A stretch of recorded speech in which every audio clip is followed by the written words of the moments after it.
Thanks, Shane, and hi everybody. I'm so excited to be here at a TED event. I'm a TED geek. Are there any other TED geeks in the room? Be honest. Okay, nice few, and a bit of life in the room. That's good. I've been mad about TED for a few years, and I just find it so inspiring to go and watch people, even if they're into areas that I don't know I don't have an earthly idea about, and I like the way it's just in plain English, so I can get inspiration from those talks, even if I've no idea what they're about. So I'm going to bring you back to when I was 12, turning 13. That was a big summer for me because I was about to go into secondary school. And I went to my cousin's house, which was kind of par for the course. I went to theirs for a week at the start of the summer. They came to ours for a week at the end of the summer. And but this summer, they decided to do a little intervention with me. So Dad gave us a few quid, as he always did at the start of one of the trips, and we all went to the shops and bought loads of sweets. And I sat down with my cousins, and one of my cousins said to me in a gentle, elegant way that only a little boy will say to another little boy, he said, look, 3 things. 1, you're fat. 2, girls aren't going to like you in secondary school if you don't lose the weight. And 3, you're going to get bullied if you don't lose the weight. And they were really nice guys. Like, it was from a really good place, and they'd had experience of tricky bullies and stuff in their neighborhood. So I got the fright of my life, and I got on my mountain bike, which hadn't really been used up to that point, and I cycled about 10 miles every day that summer.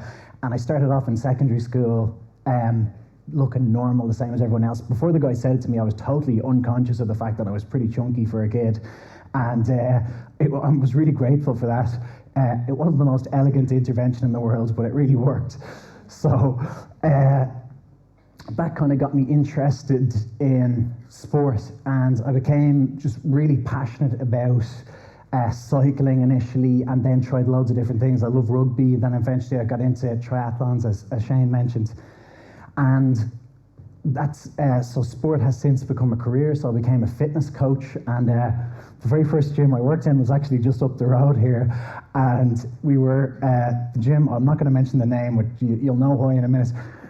We were between a crisp factory and a biscuit factory, and the employees from both factories used to come in and bring in like black bags full of biscuits and crisps.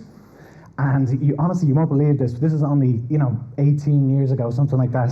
The gym also had a smoking room. So you'd come in as a member and pick up your crisps, pick up your biscuits, go in and put your training gear on, and then go for a smoke in the smoking room before starting your workout. So that was kind of the bottom of the ladder, where I started in the fitness industry and then gradually worked my way up. And I really love coaching, and what I'm really hooked on is I'm sure you know this moment, this light bulb moment in people's eyes where they suddenly realize that something different is possible, that some kind of change in whatever area of their life is possible. And where I see that is where what I'm really hooked on is when people do lose 3 stone in 3 months. Obviously at the end of that they're a transformed looking person, but the highlight of that is actually for me the moment where they realize they're going to do it, which for some people is before they ever get to me, and some people it's a few weeks in, and some people it's really close to the end. But people at that moment start to kind of come alive again and start to, because being overweight is such a big issue. When you can watch Jamie Oliver's TED talk about that, it's really fascinating. But it's such a big issue for mental health as well. And as soon as you overcome that barrier, then a whole world of possibilities becomes open to you again. And it's just like, the first time you decide that you're going to go back studying again, or the first time you decide to overcome a fear, it's that moment. I'm really hooked on that moment, and I'm helping people to get it. I believe coaching is really, really important. And when I say coaching, I don't necessarily just mean a fitness coach. I mean all different types of leadership. And by coaching, I just really mean when someone looks at you and they see something better in your future than you see yourself, or they're just really excited for you about the future. So I want to introduce you to a coach. Some of you might have seen the movie Town of Runners. Has anyone seen that? It's a really fabulous movie. This is Coach Ashetu from Bokoji in Ethiopia. This is an incredible story. This guy was a school teacher. I don't think he had any coaching qualifications or much running background, but he noticed that one of the girls in his class was an amazing runner and had great talent. Excuse me. And she went on, he coached her, and she went on to be the first African woman to win a gold medal in the Olympics. And that's an amazing result for any athlete and any coach. But Bakoji is a town with 16,000 people that at the time didn't have roads, still to my knowledge doesn't have a gym, and the track that they run on is overgrown for like 6 months of the year and has to be, the athletes have to take it back by hand every year themselves. But the story doesn't end there. So this coach sees talent in one child and takes her on to win Olympic gold, and then decides after she wins Olympic gold, so everyone is telling him what a great coach he is or whatever, but in that moment he decides, no, this is what I do, I'm going to make Olympic gold athletes. So in this town of 16,000 people, in the last decade, they've brought in 10 Olympic golds, 10 Olympic gold medals with 16,000 people. Now, Ireland has won 9 Olympic medals in the last 10 years, or 9 Olympic medals in total, actually, I think it is. And 3 of those medals should be in someone else's trophy cabinet in a different country. If we had won that amount of gold medals, it would have been 2,800 gold medals in the last 10 years. 2,800 gold medals in Ireland. And that's the power, I believe, of one coach that really, really believes in somebody or believes in a whole village. So coaching, Bill Clinton, I think, just defines it so succinctly. So he talks about when your future is more exciting than your past, then things are possible. He puts it the other way around. When our memories outweigh our dreams, we've grown old. So your first job as a coach is to help people get really excited about their future, so excited about their future that it starts to draw them out. Because it's so easy, particularly, we've all got areas of our lives that are working great. They're the easy things to focus on. But the other areas that aren't working so great, they're the harder things to focus on. So when you can help someone to tell their story, which is what the whole talk is about, you can help them empower themselves to change in that area. So I'll go into that in a little bit more detail now. So I first learned this concept from Tony Robbins, who says that the only thing that's stopping you from getting you what you want is the story that you're telling yourself about why you can't get there. So that's really important. So I'm just going to say it again. So the thing that's stopping you from getting what you want is the story you keep telling yourself about why you can't have it. So whatever area of your life that isn't working perfectly right now, or even if there's a spectrum and everything is going great, but one's at the bottom and something else is at the top, just think about what's the story that you're telling yourself there.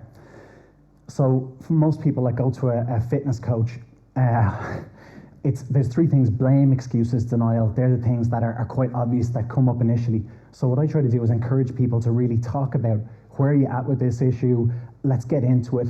And I listen to the language that they use, I watch how they look. Do they look totally disempowered even though they're saying the right thing? And then maybe try and get them to talk about something that they feel really excited and really empowered about. And sometimes magic comes just from people telling their own story, just that simply. So this really overlaps with what Maureen Gaffney spoke about earlier on. I've written out my life story, and that's a really, really wonderful thing to do, and I'd recommend everyone to do it. In a coaching context, you don't really have enough time to get someone to write down their entire life story. I think mine was like 90,000 words. I bored myself by the end of it. But in a coaching context, you're really listening to what language people are using. Does anyone have a friend who just constantly is in a drama? I have this friend that used to be called Gemma Dilemma because she always was just stuck in a dilemma. But these things, you can go your whole life without knowing that you're always the person who's stuck in a dilemma until you start to write out your story and until you start to tell somebody about it.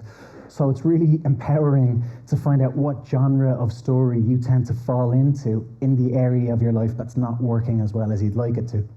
So your story isn't always the obstacle, but I would say in 8 to 9 people that come to me about weight loss, it's the story that they're telling themselves is the thing that's stopping them to get what they want. So a quick example of that is a guy who came to me who was heavily overweight. He was really aware of that and he was ready to do something about it. but he would only meet me at night. And one of the first things he said to me was, I can't run, I won't run. So I wanted to be really respectful of him, and yet I knew that the best way to get him what he wanted was to challenge his beliefs around, it was, if he could run during the day, he'd shatter his own mindset, because he would have broken 2 major beliefs that were stopping him. So on like our first or second session, I asked him to jog for a couple of minutes as a benchmark, as a fitness test. I wasn't going to ask him to run every week, and he said fine, that was cool.